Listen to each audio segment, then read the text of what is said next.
Hey there, everybody. Give everybody a couple minutes for some people to join the show. So glad it's Friday. Thrilled about this right now. This whole weekend thing we're doing here.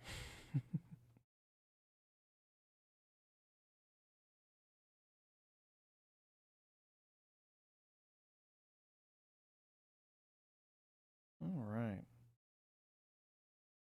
I think we're in pretty good shape right now. I think everybody can hear me pretty good.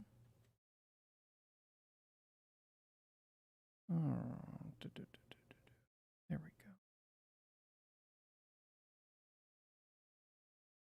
go. All right.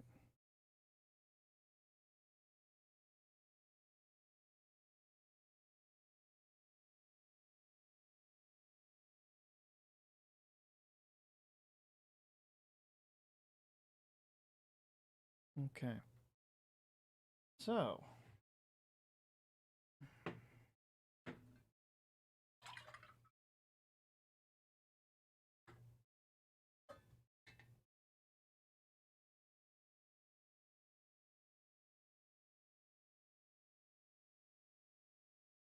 all right. So we're going to get down to it. Welcome to Way of the Dad Live, Stripe Stream number 1. That is the best name I could come up with. Uh, Came up with some other names. Didn't really like them very much. I think Jungle Jam seemed a little goofy, and some of the others seemed a little too plain. Stripe Stream is not exactly the best thing, maybe. So maybe the name will evolve. But for right now, we'll go with Stripe Stream. Oh my gosh, what am I doing? Hold on.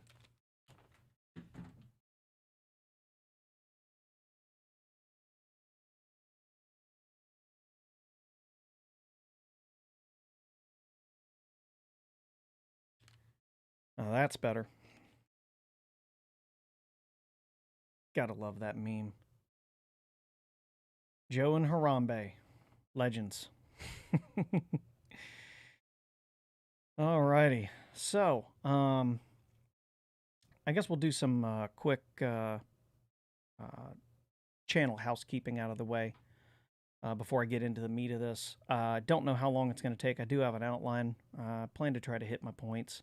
But obviously, if anybody joins in, if you got some comments, you want to talk about something, you want me to address something, I'll try to do that. There might be certain times where I'll take a break. If there's any comments, I'll address them. Otherwise, I'll just keep moving on. And then, of course, at the end, once I've gotten through what I want to go through, if there's something, if there's a comment worth going after, if there's a direct question or something like that, I'll definitely try to address that. So let's move that just a little farther away. There we go. Sound like I'm breathing in my own ear. Um, so did a live stream just a couple days ago on the movie Prey, which is a Predator uh, prequel, whatever you want to call it, and noticed some issues with the audio upon playback. I think I've got that worked out now, and just some like it was an intermittent echo, just come up every once in a blue moon and then be there for about 30 seconds and go away. Apparently, I had didn't realize it. I think was picking up some of the other audio from like the laptop microphone or the webcam microphone. Not sure which. But I think I got those all sorted out now. Hopefully, I sound a little better too. I played with some settings on the audio. That should sort that out. So, um,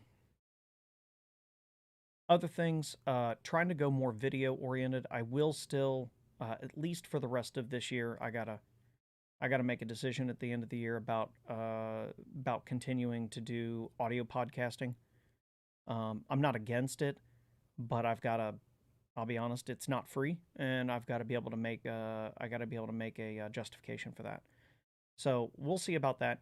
But I do still plan for at least the rest of the year to try to rip the audio off these videos, these live streams and videos that I record, and then I'll push them over to audio only podcasting after that. So, let's see. I think I covered that. So obviously, I'd appreciate any likes, shares, and obviously, if you could subscribe to the channel, that'd be great. Speaking of which,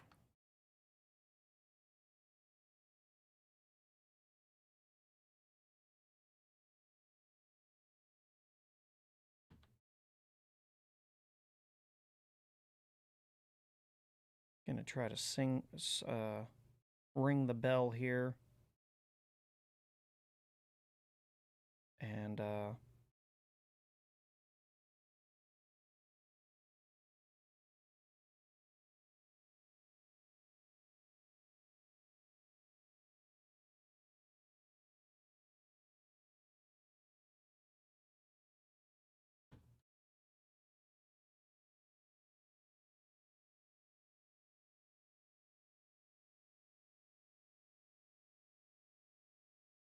there we go with that.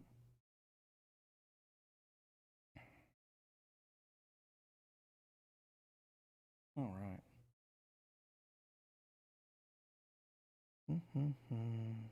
Okay. All right. So, um,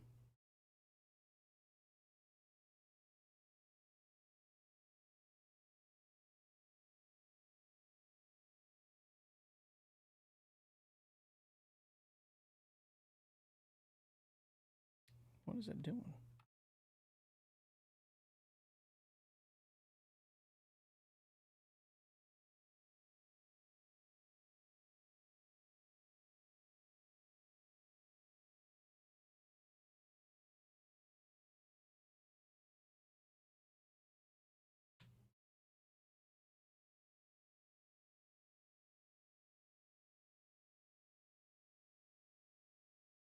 Hmm. That is strange. Oh, there it is.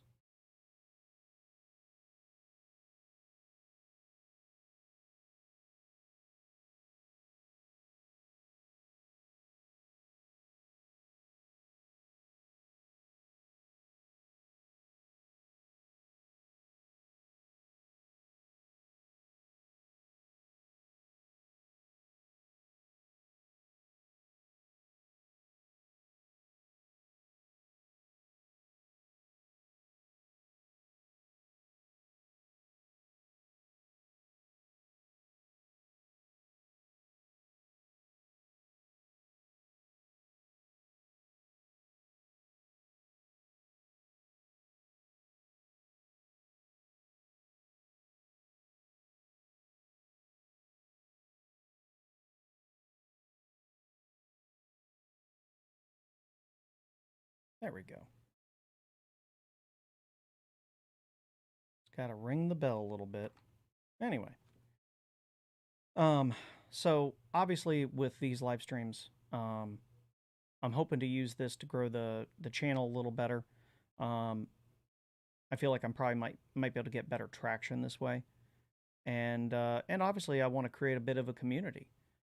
These live streams are nice for kind of being able to interact on the fly in a more dynamic way, as opposed to me posting a podcast episode and then eventually maybe hearing a comment or two, something like that. But obviously, a lot of things still stay the same. If you do want to email me, wayofthedadpodcast@gmail.com. Obviously, you can reach out to me through the YouTube channel and through the Facebook page. I am on Instagram too, although I admit I'm not very good using Instagram as far as remembering to do so. Um, so I do have that. I'm trying to trying to do a little bit better with that, but I just Instagram's that one thing. It's like I kind of forget that I have that too. Um, but while we're in the live streams, leave a comment, and if there's something there, I'll try to address it. So, um, let's go over. Let's start from Well, the beginning, uh, uh, which was unfortunately the end of the last season, you know, heartbreaking loss in the Super Bowl. Although I have to say, there was times I was kind of pinching myself. It's like, oh my God, I can't. We're here. I vaguely remember um, being a little kid, and the Bengals were in the Super Bowl with Boomer Esiason and that amazing offense and everything else. And I didn't I didn't appreciate uh, how unique that was then. All I knew was like, Bengals are awesome. Got it. Like, done. So, oh, before we go too far, cheers. Got a little tequila in tonight. Can't remember the brand. It's a good one though. It's not bad. It's pretty smooth. But so that's like, I barely remember that. Other than the fact that I know that it happened. I know I was present for something. Some of it somehow, some way. I don't remember sitting down and watching the game or anything like that. I came to football in a much more significant way later. I knew I liked the Bengals. I knew I liked the Reds. And of course, 88, 88 season, that was a great season for the Bengals. And then the 90 wire to wire um, uh, World Series for the Reds was, I mean, that was a phenomenal team. And of course, in my mind, wow, these are two amazing teams. There's just nothing but just just winning and and and amazing players and Hall of Famers. Just nothing but upward trajectory from here, right? Yeah, something like that. It didn't quite go that way. So, um, it was painful being in watching that, but at the same time, there was also a part of me that was just like, I'm pinching myself that we're even in this game. We're in the Super Bowl. Like, I don't remember hearing Bengals in Super Bowl unless we were talking about the distant past. That's the only time we ever talk about that. So I do. I'm still. I still love last season and what it represented, what it meant. Um, I don't love the very last couple of minutes of regulation, but I'm not going to let that ruin how I felt about that season. That season was magical. It was constant disbelief. Pinch me, is this real type stuff. And of course, it's, the game ends and it goes from excitement to absolute silence for at least a little while, especially as you're watching and you're like, oh crap, where's the flag? There's got to be a flag coming in to overturn this, right? There's got to be a flag to give us one more chance. But I will say I got over it faster than I thought. I was worried going in the game, how am I gonna handle this losing? I used to be during the Palmer years. I used to be. I mean, if we lost, it was. I mean, you might as well just not even bother talking to me the entire day. I was beside myself. I was a big baby. I was. I mean, I was just a gigantic whiny child. Um, I don't do that anymore. You could say that.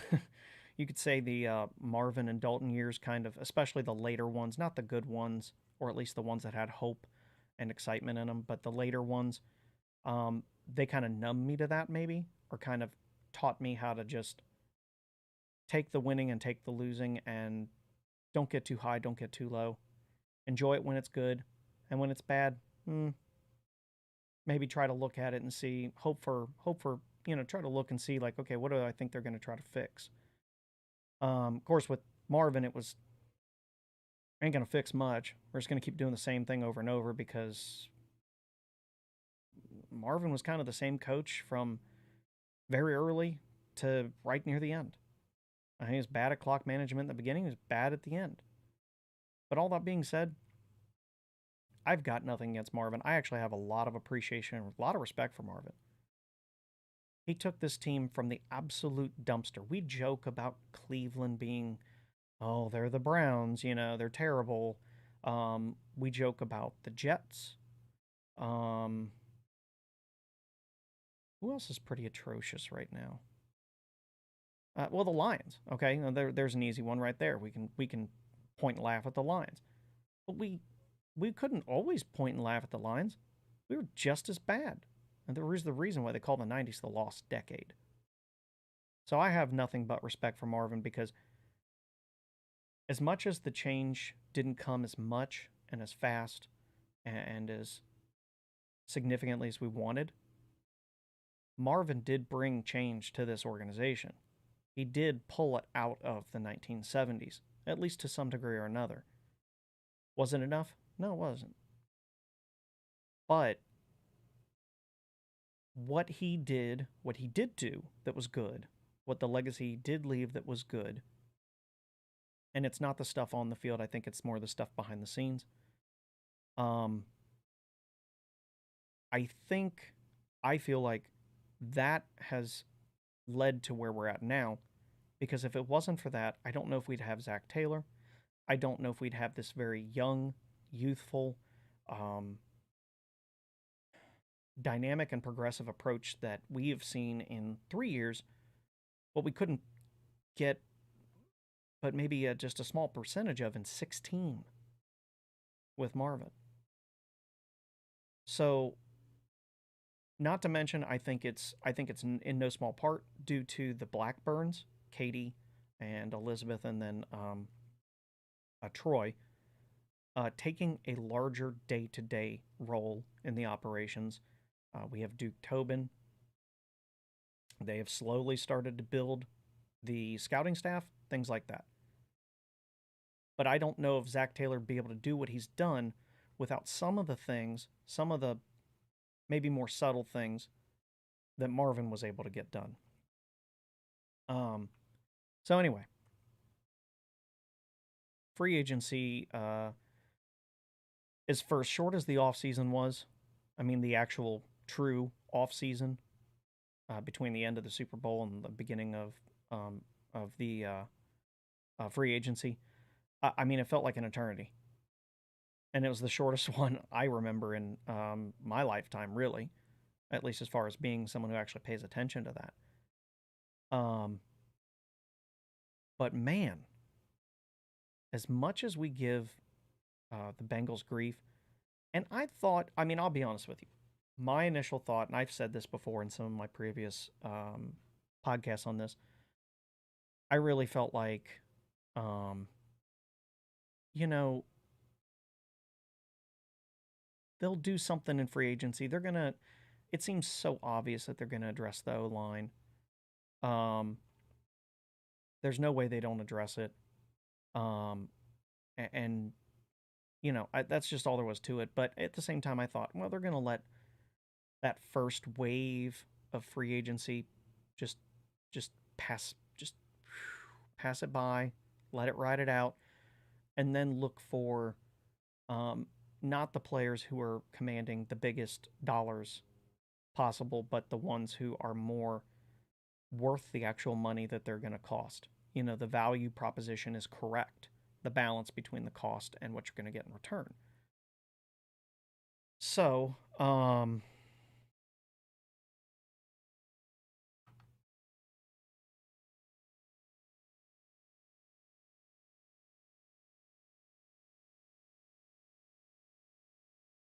so I was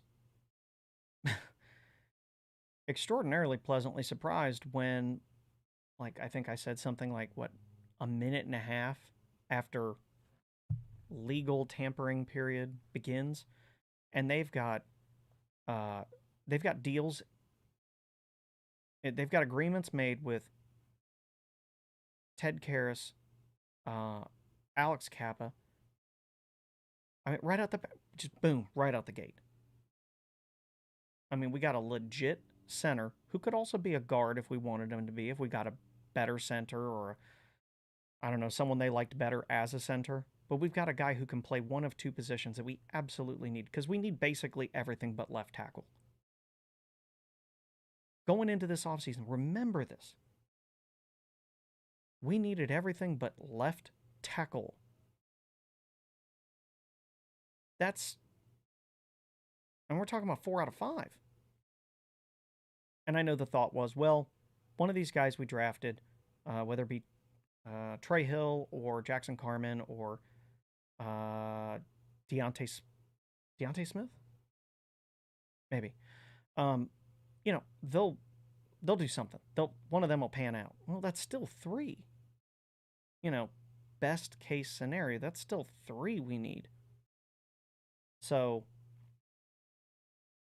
that's a lot. That's a lot to ask for.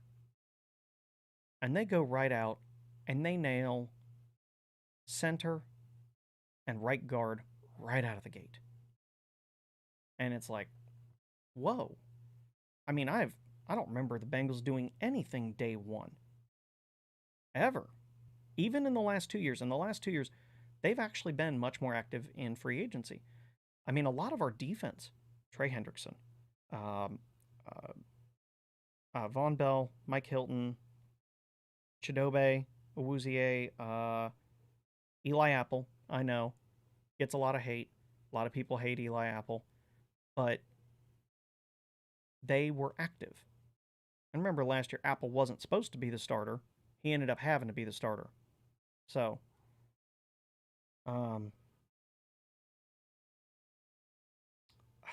that's good stuff.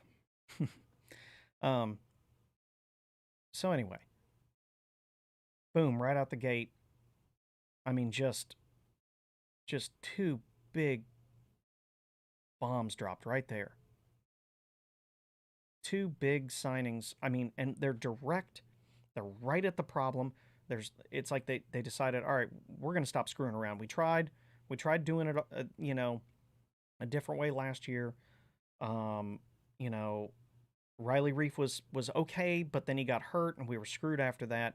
We have no depth behind, our starters, and some of our starters aren't even that good. And they decided to go right after the problem. I respect that. Then we had the one that really, and then I should say this. And then we also got word that they signed B.J. Hill up to a long-term, I think it was a 3-year contract. And so I was happy to see that. I think that's really great. I think B.J. Hill deserved it. He played his way into that contract. I mean, he performed. And it sucked losing Ogunjobi, but Ogunjobi was one of those, and this is from what I hear from people who, quite frankly, can probably see this stuff a little better than I can. I'm not the kind of person who's like, oh my gosh, I watch linemen all day. I'm not. Sorry. But Ogunjobi was one of those who had a big reputation for either making an amazing play or kind of disappearing for a little while. Not to say he's a bad player at all. He's not at all a bad player. But B.J. Hill was considered to be more consistent. Maybe not quite the ceiling, but his lows were a lot higher. He wouldn't take off plays. He had a high motor, that grinder, that gritty type, whatever. So, and then we got word that C.J. Uzomah left, went to the Jets. And that was hard. Didn't enjoy that news. And that was a bit disappointing. C.J. Uzomah's very well liked here. And I understand at the end of the day, he's got to make his decisions. And if it came down to an amount of money, fine. If it really came down to he thought that Zach Wilson's the truth up there in New York and somehow this was just some flash in the pan, which he has never said that at all. The only thing he's been guilty of doing is basically just, pumping up, comments for his team. He's never said anything bad about the Bengals, never said anything bad about his time here. He's been on that what is that show? Bussin' with the Boys. So, you know, I still think he's a stand up dude, but I think he knows he's probably only going to get one more contract. And it was probably this one. So, take a moment of silence here for Amazon Air.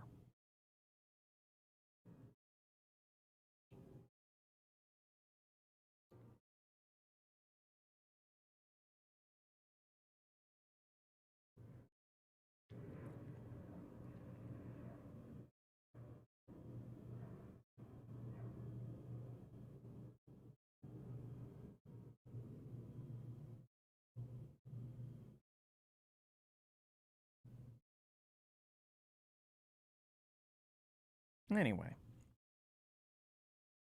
and then they address that problem. CJ left.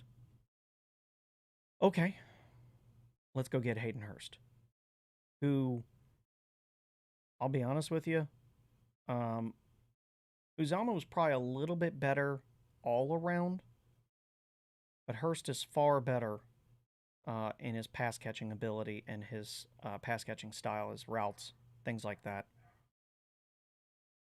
Um, not as good on the blocking side. But overall, I think they got an upgrade for at least what they want. And he's here on a prove it deal 1 year. I think it's 3 or 4 million. It's not that, quite frankly, not that much. But I think he's planning on playing himself into a legit contract. It's weird. His history is he gets drafted like he's the man, and then someone else ends up being the man, and he gets relegated to a backup role. Then he goes. That was at the Ravens, and then he goes down to the Falcons. He gets 1 year. He gets to be kind of the man, and actually has pretty good numbers, 600 some odd yards. I don't know how many touchdowns, but enough. I mean, does pretty good for his first year in the system with the first year with that, system, that quarterback, that organization. And then they go draft Kyle Pitts, and well, then that's, Kyle Pitts is when all Kyle Pitts. So I think he's looking forward to the chance to be the featured tight end here in a potentially prolific offense, especially considering nobody's going to fall asleep on Jamar Chase anymore, and probably not going to fall asleep on T. Higgins either.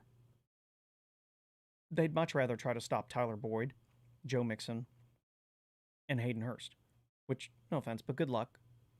Just like Joe said, good luck.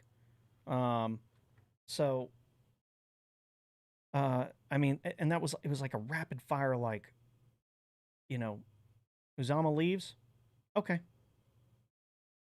They didn't spend a lot of time. Oh my gosh, what are we gonna do? Oh, we lost somebody. And they're like, okay, wish you well. Good luck up there. All right, let's go get somebody. Boom. Find someone that fits and don't break the bank. Great. And it continues to give us, they could have still drafted tight end if they really wanted to in the first round. Gave them the flexibility to still draft the future because they only got this guy on a 1 year deal. Now, if he plays amazing, he's still young. Maybe we give him the deal. Maybe he gets a deal from us next year. Who knows? So, and then the other big movement of the offseason, huge movement. We got Lael Collins. And I mean, the hype around that was crazy. The constant posts about where's he at? Oh, he's up at Kenwood Mall. Now he's over here. He's getting ice cream over here. Oh, I think he's doing his laundry over here at this laundromat. It was stupid crazy. But and then, Joe Burrow invites him over to his house. Apparently wines and dines him with like cupcakes and probably like juice boxes or whatever. I don't know. Joe Burrow is just he's got like a cool factor I don't get. Well, man, he's got it. But apparently got Lael over there and all the other new linemen, and I think Hurst was over there too, maybe. I'm not sure. And just really put the screws to him, telling him why he needs to be here, why this is the place. And Collins signed. and quite frankly, for a pretty reasonable deal. I think it's a pretty incentive laden deal, I guess is what I'm getting at. Kind of a bit of a prove it deal. So they went out, they attacked the problem direct, which left them very, very free when the draft came. They could draft with a free hand as opposed to drafting out of desperation or some kind of a perceived sense of extreme need. And what did they do? Well, they mostly drafted defense. Dax Hill, Cam Taylor-Britt, Zachary Carter, Tyson Anderson, Jeff Gunter. The only person they drafted that was offense, Cordell Volson. Left guard out of North Dakota State, I think. That was interesting. Also an extremely good and savvy move, as it turns out. But they drafted 2 safeties. They drafted a cornerback. They drafted Gunter's an edge, and I think Carter, if I remember correctly, Carter's a tackle. I think he's a D tackle. I can't remember 100% right now. There's too many new names, and I'm getting mixed up sometimes. But that was a huge, and they traded up to get Tyson Anderson too. So they saw something in him, because I think what they're doing, everybody says, oh, well, this shows that they're planning on letting Bates go, which they might be. And sure looks like they might be. Considering they didn't sign him to a long-term deal, he finally had to come in, sign his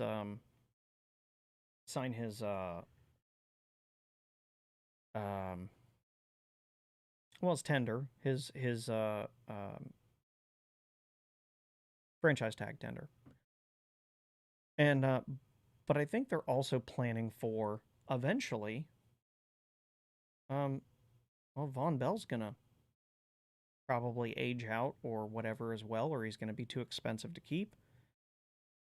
They're gonna probably continue to draft cornerback and safety. Not to mention Anarumo likes having the ability for massive flexibility back there. So that's what they did. We get into OTA's training camp, and I understand why they decided to go ahead and give Carmen the job. Thank you, Amazon Air. Thank you for coming back. Appreciate the visit. Can't wait till I get this studio insulated. I don't know if it'll knock out all the noise, but it sure might knock it down some. Until then, this live stream and this channel is definitely not officially brought to you by Amazon Air. So Carmen basically gets the job, and I kind of understand why. Seniority, he's a second-round pick. He's supposed to get that job. And I think they thought, well, let's just make sure he knows that it's his to lose. And I don't know why. I don't know if he's too big to play guard. Because he played tackle in college. And I mean, switching from tackle to guard is not exactly like you don't just, I just move over a couple feet and I just do the same thing, but here. You don't do that. It's a different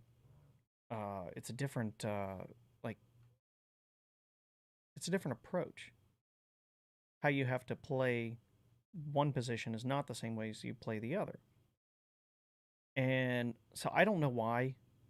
I actually thought I was one of those who thought he was going to do better at left guard than he did at right guard, because he was on the left side of the line. He played left tackle and in college. So I thought he would do better on the left side. Maybe his reason why he wasn't very good on the right was just because that's just not the side he played. So he's trying to learn basically how to be. If you're a left-handed person, you're trying to learn how to be right-handed, or you're right-handed trying to learn how to be left-handed. You don't just flip sides and everybody can do that. Some people can, not everybody. And Volson takes the job. Volson shows that he is aggressive. He's a grinder. He is, as Frank Pollock loves to say, a glass eater. Great. I am down with that. I am absolutely down with that. And look, would I have loved to see Carmen come in and absolutely just crush the job? Yes. But he didn't. Volson did. So believe me, I'm thrilled that Volson, I'm thrilled that the better player is the one getting the start. Something I kind of sometimes would gripe about under the Marvin years is sometimes the better player would not be starting. You know, I don't know, something he had against starting rookies straight up, unless they were, like Dalton and Green. There were other times where it was like, man, why don't we just let this guy try? Like, is he look that bad in practice or something? Because this guy out here looks pretty damn bad. So I love that Volson came in, small school, 4th-round pick, not as high a draft stature. And they were like, hey, we don't care. This guy's playing better. He is just plainly, factually better. Done. End of story. I also like that during the OTAs there was a pretty high attendance from the members of the team. They are voluntary, and so I really like that. Another little thing, couple little more things on OTAs and training camp overall. Jesse Bates, that's kind of a thing that's been looming over the whole season, and it kind of sucks. I don't want to see Jesse Bates go, but everything we've heard, he wants like top 3 safety money, and then of course a couple other teams just back up an absolute brink truck to their safeties and make these insane deals with all kinds of guaranteed money. And I don't want to say there's gamesmanship, but I'm going to say that at least with a couple teams, didn't hurt their feelings that they did it as well. Specifically the Ravens.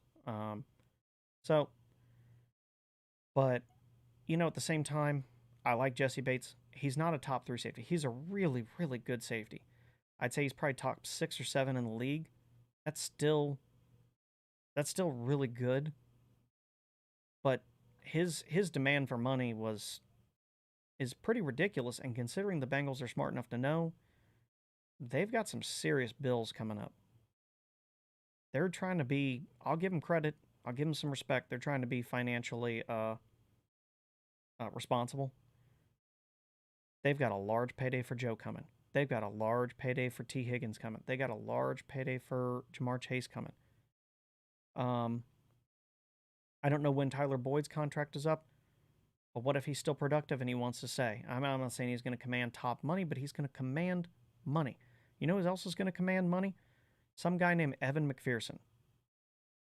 I know it's a kicker, but believe me, they're going to pay him, get him locked down, and we're not going to talk about him going anywhere for a while. They like, especially the Bengals, they love consistency in their special teams. So, unfortunately, I hate to say it, I could be wrong next offseason, but I think Jesse Bates is going to go and try to get his money on another team. And it sucks, but that's also the business of the NFL. There's only so much money to go around, and I know that they're going to want to get Joe Burrow paid up as soon as humanly possible, because his price tag is only going to go up. These quarterback deals are crazy, and we can all blame the Browns and their dumbass owner for what they did with Deshaun Watson for creating some of this stupidity, because they didn't just up the ante just a little bit. They they blasted through the ceiling.